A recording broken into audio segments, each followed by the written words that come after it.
नमस्कार, आप देख रहे हैं अब तक टीवी चैनल। हमारे संवाददाता पवन कुमार श्रीवास्तव ने जनपद बस्ती से जानकारी देते हुए बताया है कि साइबर क्राइम जनपद बस्ती का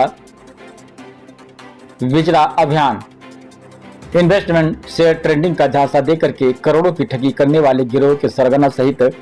4 अभियुक्तों को गिरफ्तार किया गया है, जिनके पास से 3 mobile phone, 5 chequebook, 4 ATM card, PAN card, driving licence, GST से संबंधित डॉक्यूमेंट्स व नकदी भी बरामद की गई है। आपको बताते चलें कि उत्तर प्रदेश में साइबर अपराध एवं अपराधियों के विरुद्ध पुलिस महानिदेशक डीजीपी उत्तर प्रदेश राजीव कृष्ण द्वारा चलाए जा रहे प्रदेश व्यापी महत्वाकांक्षी साइबर वज्र अभियान के अंतर्गत पुलिस अधीक्षक यशवीर सिंह द्वारा साइबर अपराधियों के खिलाफ सख्त से सख्त कार्रवाई करते हुए अपर पुलिस अधीक्षक श्यामकांत की प्रभावी अगुवाई में थाना cyber crime cyber cell SOG short surveillance की विशेष टीमें गठित की गईं। उक्त टीमों द्वारा त्वरित योजनाबद्ध और ठोस कार्रवाई करते हुए देश के विभिन्न राज्यों से इन्वेस्टमेंट शेयर ट्रेडिंग का झांसा देकर के करोड़ों रुपए की ठगी करने वाले अंतर्राज्यीय गिरोह के मुख्य सरगना सहित 4 शातिर साइबर अपराधियों को गिरफ्तार करने में बड़ी सफलता हासिल की गई है। 4 लोगों की गिरफ्तारी हुई, क्या कुछ मामला है? श्रीमान पुलिस महानिदेशक उत्तर प्रदेश द्वारा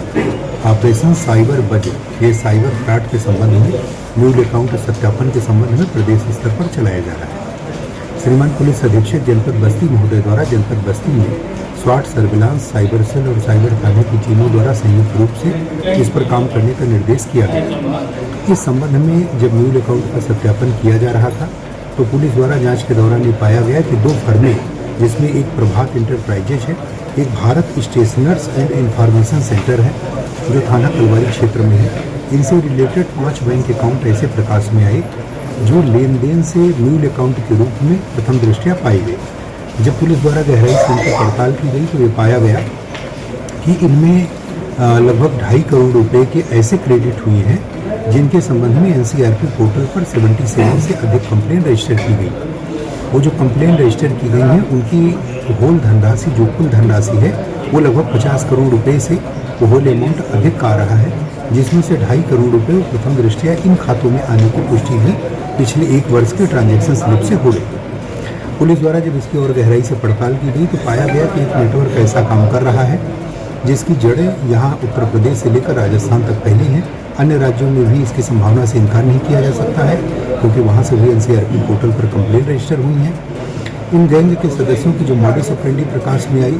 वो ये पाई गई कि ये ऑनलाइन ट्रेडिंग के नाम पर, शेयर खरीदने के नाम पर, मार्केटिंग के नाम पर लोगों को इन्वेस्टमेंट का झांसा देते हैं। सोशल मीडिया और टेलीफोन के जरिए उनसे संपर्क करते हैं। इस प्रकार की जो बोगस फर्में हैं उसमें पैसे लगाने का लालच देते हैं, म्यूड अकाउंट में उन पैसों को मंगवाते हैं और फिर उस धनराशि को हस्तगत करके विभिन्न माध्यमों से अपने शौक में और अपने खर्चे के लिए उसका उपयोग करते हैं। इस गैंग के 4 सदस्यों को, जिनके नाम क्रमशः चंद्रकेतु पुत्र श्रीपत, प्रभात चौधरी पुत्र रामप्रकाश चौधरी,